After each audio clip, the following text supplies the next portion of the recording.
오늘 주일은요, 1월 두 번째 주일인데요. 두 번째 주일은 이제 교회력으로 보았을 때 주연절기가 이제 시작되는 주일입니다. 그래서 절기로 주연절 후 첫 번째 주일이다라고 이야기를 하는데요. 그러면 주연절 후 첫 번째 주일이라는 얘기는 주연절이 지났다는 얘기죠. 그래서 1월 6일이 주연절이었습니다. 1월 6일, 지난 금요일이 1월 6일이 주연절인데요. 1월 6일 그 후 교회는 이제 6주 정도의 주연절기를 보내면서 예수님께서 나타나심, 예수님의 사역의 시작 등을 기념하고 묵상하는 시기를 이제 보내게 됩니다. 오늘 주보에 나오고 있는 목회 칼럼을 참고하시면 주연절에 대한 역사를 제가 간단하게 설명한 내용을 살펴보실 수 있을 겁니다.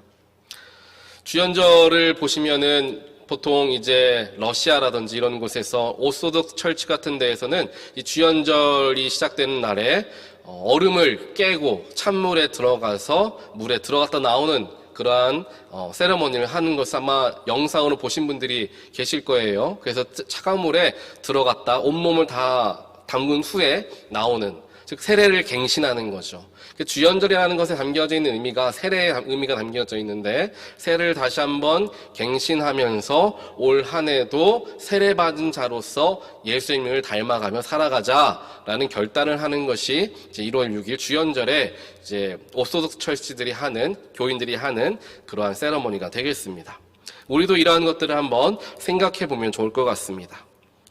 주연절을 대하는 오늘 우리는 예수님께서 예수님의 공생의 사역을 시작을 어떻게 하셨나, 예수님의 소명과 사명은 어떻게 시작이 되었는가를 살펴볼 수가 있죠.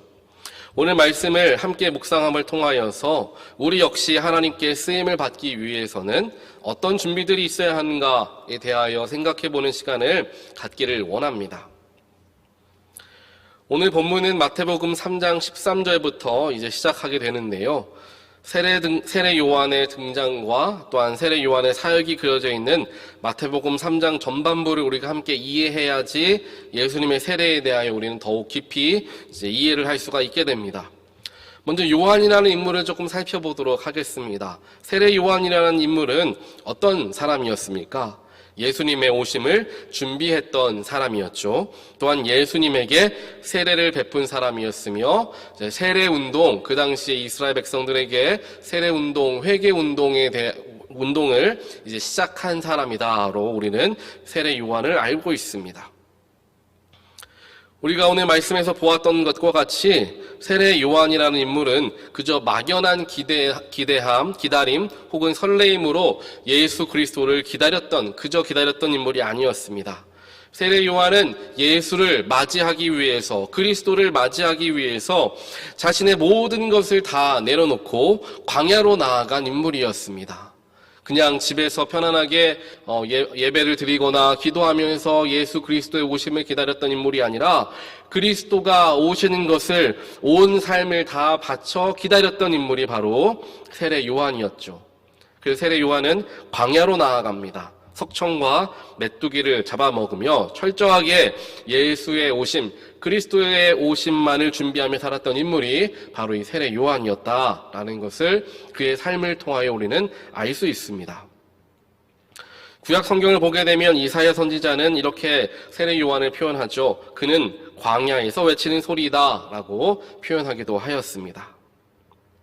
광야에서 외치는 소리.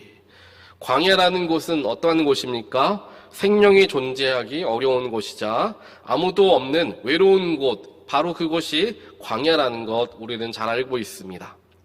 그 광야에 비록 아무도 없을지라도, 내 소리를 들을 사람이 아무도 없다 할지라도 목이 터져라 주님의 오심을 외치는 소리가 바로 세례 요한의 삶이자 소명이었다라는 것을 성경은 이야기합니다. 사랑하는 온타리오 교회 모든 성도 여러분, 예수를 증거하는 것, 복음을 선포하는 것이 바로 이와 같은 것입니다. 때로는 아무도 나의 말을 듣지 않는 것처럼 여겨지는 그 순간, 그 장소에서도 끝까지 또 꾸준히 최선을 다하여 나에게 맡겨진 복음 선포라는 소명을 감당하며 살아가는 것, 그것이 세례 요한과 같은 삶의 자세를 본받게 되는 삶이 된다는 것을 우리는 기억해야 하는 것입니다. 그리스도인으로서 손해보는 일, 나를 위해 손해를 보라고 하면 못하겠지만 예수를 위해 내가 기꺼이 손해보는 일, 예수를 위하여 나의 물질을 사용하고 내가 헌신하는 그 모든 것, 사람들이 몰라준다 하여도 예수님께 올려드리는 것이기에 나는 만족합니다. 그 누구도 듣지 않는 것처럼 보일지라도 내가 열심히 사역하고 봉사하는 것, 하나님을 위해 살아가는 것, 그 누가 알아주지 못한다 하여도 최선을 다하여 그 삶을 살아가는 것, 그것이 진정한 그리스도인의 모습, 또한 세례 요한의 모습 속에서 발견되어진다라는 사실이죠.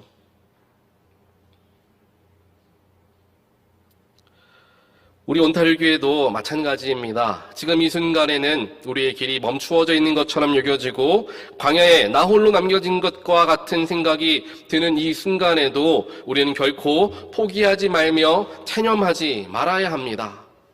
우리 각 성도를 향한, 그리고 우리 교회를 향한 하나님의 계획과 뜻은 결코 변하지 않는다는 사실을 우리가 반드시 기억하면서 세례 요한과 같이 아무도 없는 메마른 땅 광야에서도 끝까지 예수를 기다릴 줄 아는, 소망을 잃지 않는 그러한 공동체가 되기를 주님의 이름으로 간절히 축원드립니다.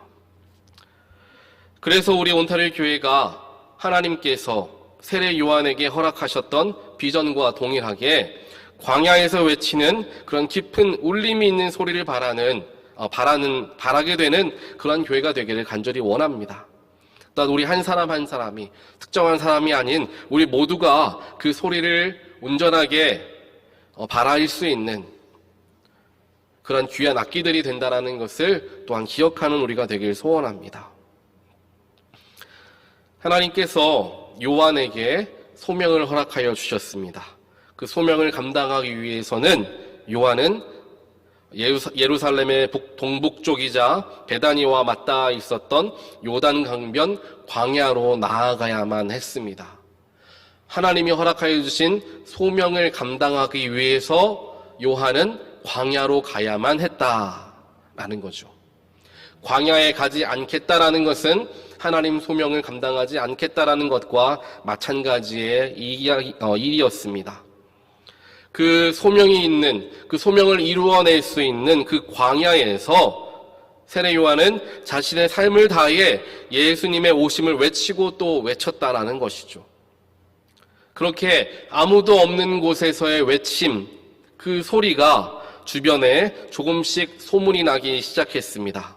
그리고 그에 관심을 가졌던 사람들이 하나 둘씩 그 자리로, 광야의 자리로 모여들기 시작했다라는 것입니다. 때로는 교회의 부흥, 또한 교회가 온전하게 서 나아가는 데 있어서 많은 요소들이 필요하다라는 이야기를 우리는 합니다.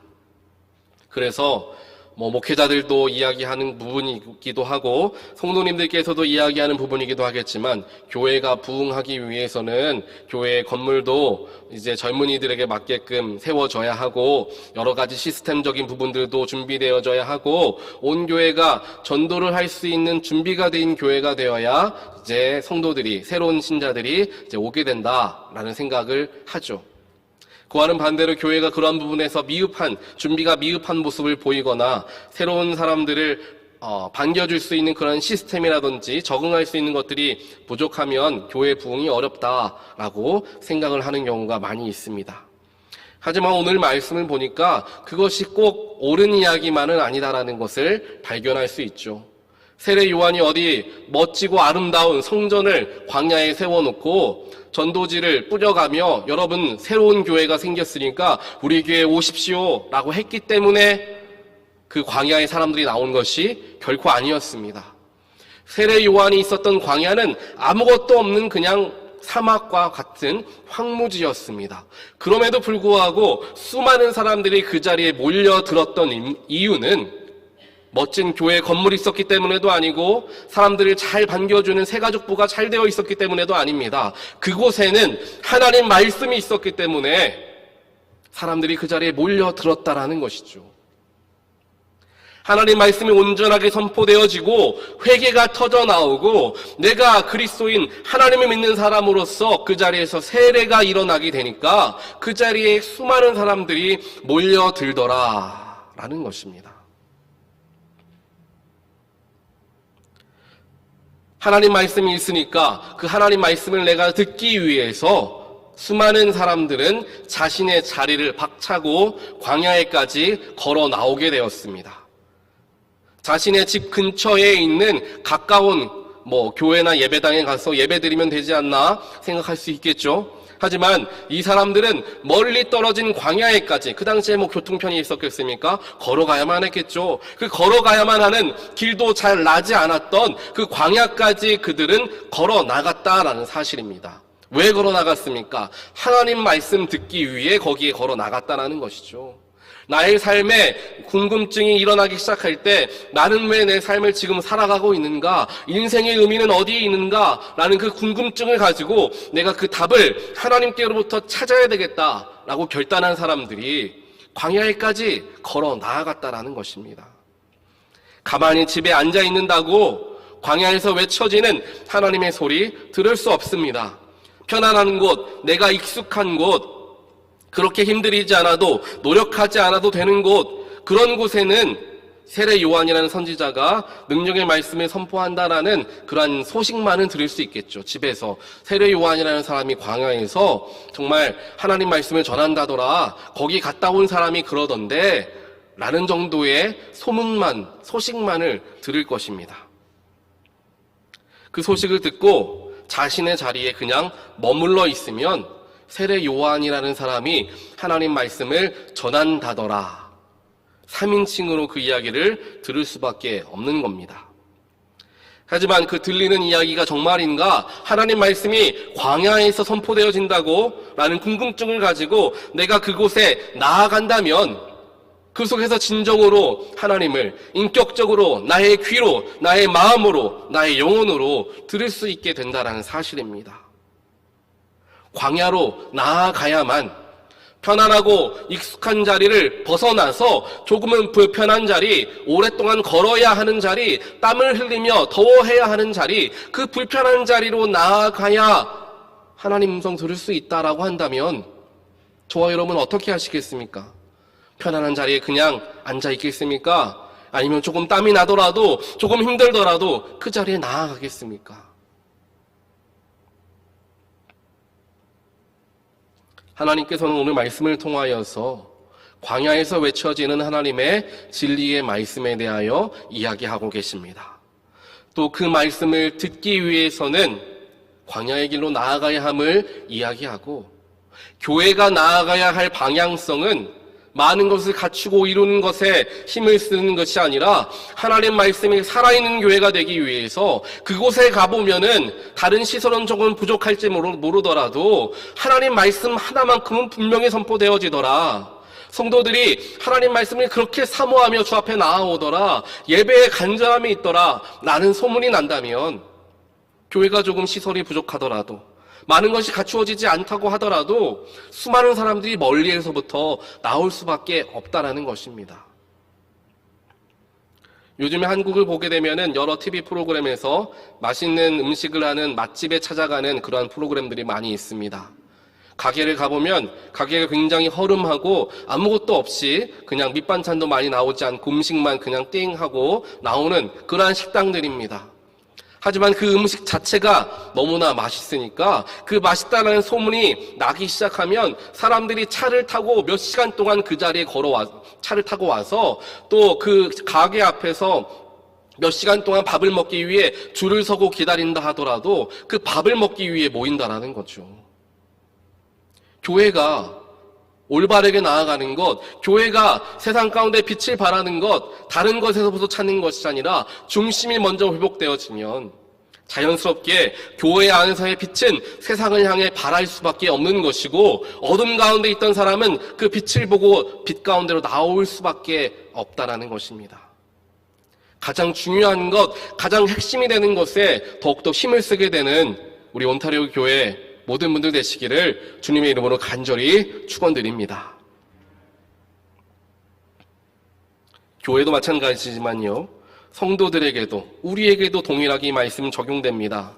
편하게 익숙한 곳에서 항상 하던 대로 그렇게 하는 신앙생활은 우리로 하여금 그리스도 복음에 대한 신앙을 더욱 깊은 곳에까지 들어가게 하지는 못합니다. 어느 정도 맛을 볼 수는 있고 어느 정도 느낌을 알 수는 있지만 더 깊이 들어갈 수는 없다라는 것이죠. 제가 드리고자 하는 말씀은 예배에 정기적으로 규칙적으로 나오는 그러니까 습관이란 표현이 좀 그럴 수 있겠지만요, 간절한 마음으로서 매주를 지키며 나온 주의 성수하는 것 자체가 잘못되어졌다라는 것이 아니라 그 익숙함과 그 습관과 편안함 때문에 마음의 간절함을 잃어서는 안 된다는 말씀을 드리기를 원합니다. 오늘 말씀에 나오고 있는 광야로 나아간 사람들이 바로 그와 같았죠. 소문을 들어보니까 누구는 하나님을 뜨겁게 만났다더라. 그렇게 누구를 통하여, 간증을 통하여, 주변에 있는 사람들을 통하여 하나님을 그냥 간접적으로 맛을 보는 것이 아니라 내가 직접 경험하고 내가 직접 만나고 나의 삶의 문제를 하나님과 씨름하는 가운데 해결받는 그런 경험들이 쌓여야 우리의 마음이, 우리의 믿음이 더욱 깊어진다는 사실입니다. 더 이상 누군가의 이야기만 듣고 강단에 선포되어지는 예화라든지 그런 이야기들만 듣고 하나님이 이런 분이구나 간접적으로 체험하는 것이 아니라 나의 삶에서, 나의 일상에서 하나님을 경험하고 예수를 만나게 되는 그런 놀라운 축복이 임하는 여러분들 되시기를 주님의 이름으로 간절히 축원드립니다. 하나님을 더욱 깊이 이해하기 위해서, 또한 예수 그리스도의 복음을 진정으로 누리며 살아가기 위해서는 세상의 복이 아닌 환경의 지배를 뛰어넘는 축복을 누리기 위해서는 우리는 광야로 나아가야 할 때가 분명히 있다는 사실입니다. 광야로 나아가는 것은 무엇을 의미합니까? 편한 자리, 익숙한 자리, 쉽게 겉 모양만 유지해가는 그런 신앙이 아니라 때로는 불편한 자리라 할지라도, 때로는 마음을 때리는 자리라 할지라도, 때로는 죄를 밝히고 부끄럽게 하는 자리라고 할지라도, 때로는 눈물과 땀이 있는 자리라 할지라도 그 자리가 바로 우리에게 광야의 자리가 될 수 있다는 사실입니다. 2023년 우리 온타리오 교회가 나아가야 할 방향성, 영적인 가치는 바로 회복입니다. 우리의 잠자고 있는 영혼을 깨우는 회복, 그저 익숙한 곳에 주저앉아 하루하루 살아가려는 마음이 아닌 그러한 신앙을 흔들어 일깨우는 회복, 이 회복을 이루는 하나가 되기를 하나님께서는 올 한 해 우리 교회에게 또 여러분 모두에게 원하십니다. 이런 회복의 은혜를 경험하기 위해서 우리는 먼저 익숙한 것들로부터 자유할 수 있어야 합니다. 더 이상 내 영혼의 게으름과 나태함을 모른 채 하지 않고 조금은 힘들더라도 두 다리를 일으켜 세워 앞을 향해 나아가야만 하는 것이죠. 앉아만 있어서는 아무것도 이룰 수 없습니다. 힘들어도 모두가 다 힘듭니다. 하지만 힘들어도 내가 자리에서 일어나 예배에 참여해야지. 하나님 말씀 더 귀 기울여 들어야지. 간절함을 가지고 나아가야지. 내 스스로를 다그칠수록 우리의 영은 깊어짐을 경험하게 된다라는 것입니다. 요즘 코로나 시대가 되니까 가장 활발하게 발달되게 되는 게 바로 배달 문화죠. 우버 이츠 여러 가지 제 전화기 셀폰에도 많은 어플리케이션이 깔려져 있습니다. 그런데 이 코로나 시대에 이렇게 음식 배달만 호황을 누리게 되는 것이 아니라 또 한 가지 호황을 누리고 있는 배달 문화가 바로 예배 배달 문화죠. 집에서 손가락 몇 번 클릭하면 예배가 쉽게 집으로 배달됩니다. 말씀과 찬양도 배달되고 기도하는 것도 쉽게 따라할 수 있게끔 인도하는 그러한 영상들도 찾아볼 수 있습니다. 하지만 하나님께서는 우리에게 분명하게 말씀하신다라는 것이죠. 나를 진정으로 만나길 원한다면, 나의 음성을 듣길 원한다면 너희는 광야로 나와야 한다라는 것이죠. 조금은 불편한 자리라 할지라도 나에게 나와야 한다라는 것입니다. 지난 신년 특별 새벽 기도회 4일간의 기간 동안에 많은 성도님들께서 예배에 참여해 주셨습니다. 하루 평균 17명 정도의 성도님께서 새벽을 깨우시며 함께 예배해 주셨습니다. 또한 새벽에 나오는 길이 비가 많이 오는 힘든 길이었음에도 어렵게 오신 분들도 분명히 계셨을 것입니다. 그 신년 특별 새벽 기도회 말씀 중에 디도서 3장 말씀이 제 마음을 울리게 되었습니다. 사도 바울이 디도에게 당부하기를 너는 가서 신도를 일깨워라 라고 하는 말씀의 장면이 디도서 3장에 기록되어 있었습니다. 저는 이 말씀이 저에게 직접적으로 주어지는 하나님의 말씀으로 음성으로 깨닫고 깊이 묵상하게 되었습니다. 하나님께서 그 뜻에 맞추어 우리 온타리오 교회에 부족하지만 저를 목회자로 파송해 주셨습니다.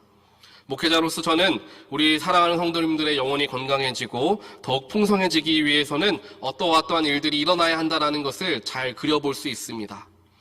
지금 우리에게 필요한 것은 잃었던 예수를 향한 첫사랑을 회복하고 구원의 기쁨을 회복하는 것임을 하나님께서 분명하게 깨닫게 해주셨습니다.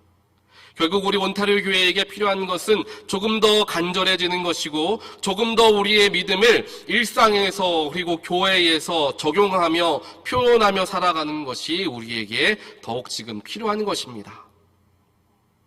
하나님께서 주시는 열정을 가지고 우리의 삶을 또 우리의 교회를 다시 한번 뜨겁게 세우는 우리 모두가 되기를 주님의 이름으로 간절히 축원드립니다. 오늘 본문을 보면 예수님께서 세례 요한이 있던 광야에까지 나오셔서 그에게 세례를 받는 장면이 기록되어 있습니다.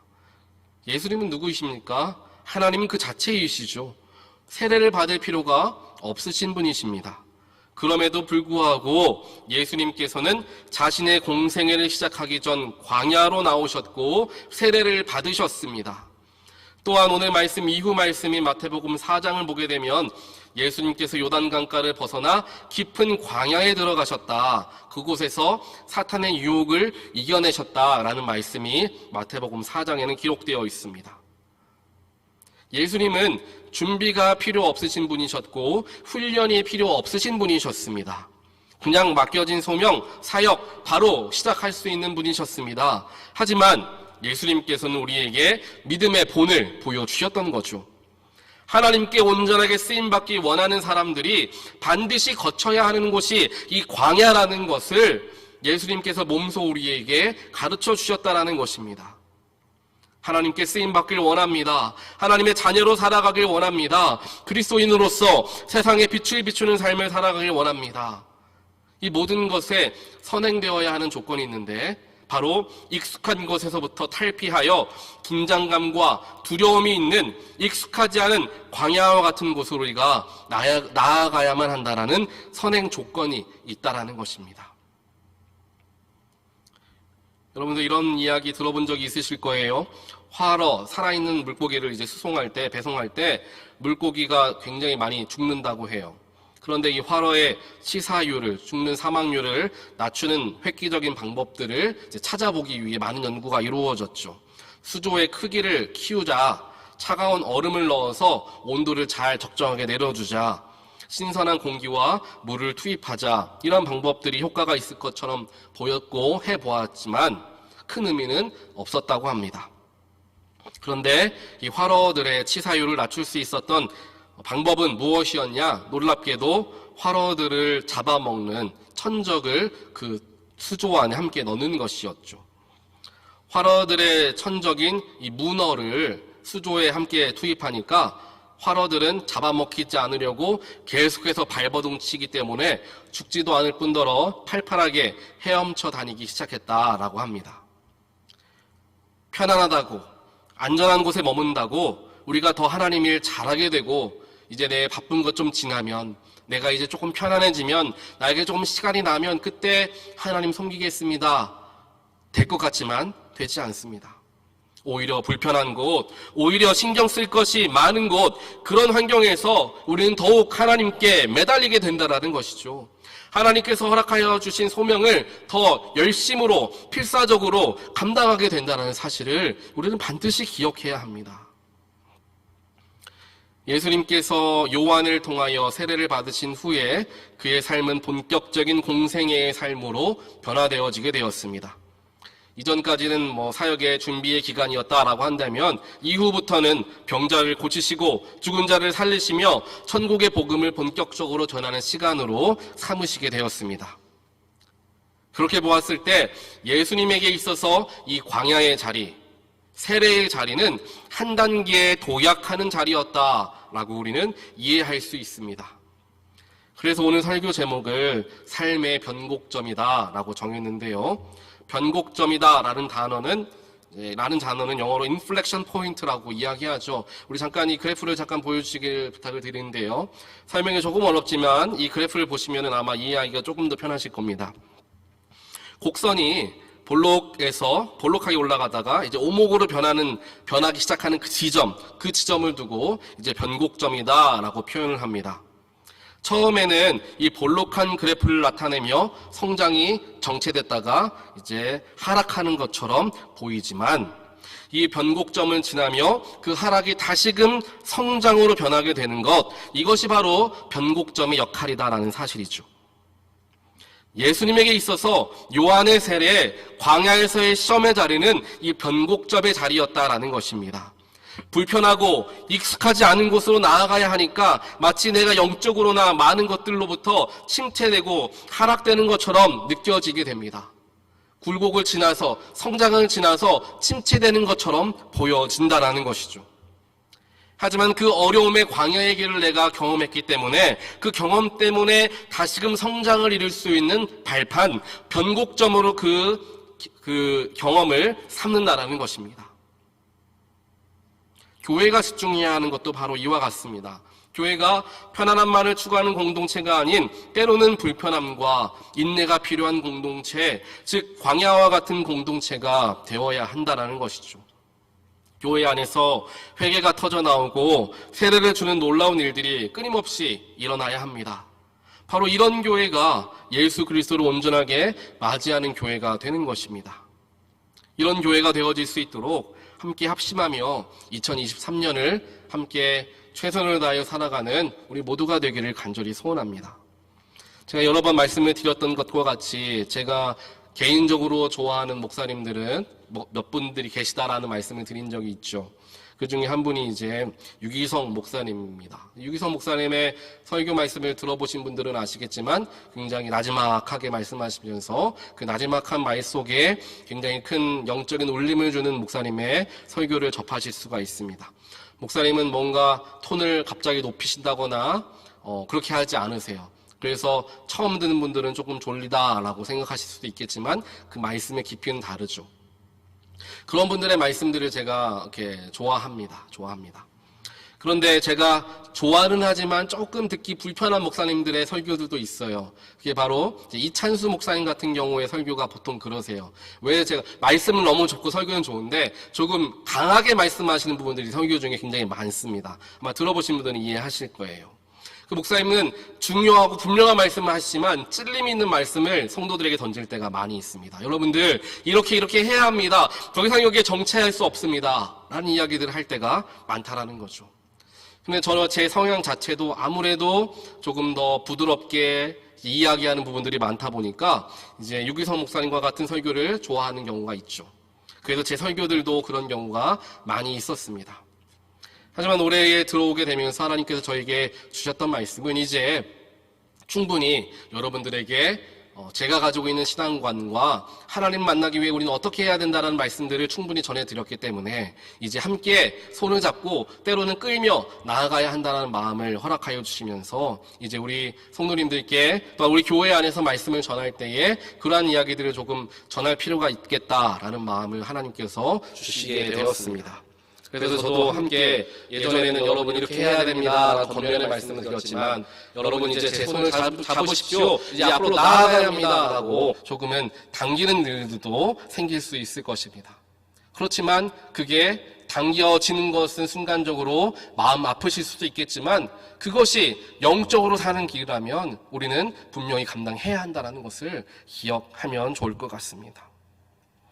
2023년 우리 교회가 나아가야 할 방향성, 영적으로 회복되는 것, 편안한 자리를 벗어나 조금은 불편하더라도 그 자리로 나아가려는 결단함이 있는 한 해, 이러한 모습으로 우리가 교회가 나아가게 되었을 때 시대와 타협하지 않는 교회가 될 것이며, 그 길이 힘들고 어렵다 하여도 광야의 길을 마다하지 않는 그러한 영적으로 건강한 교회로 든든히 서 나아가게 될 줄 믿습니다.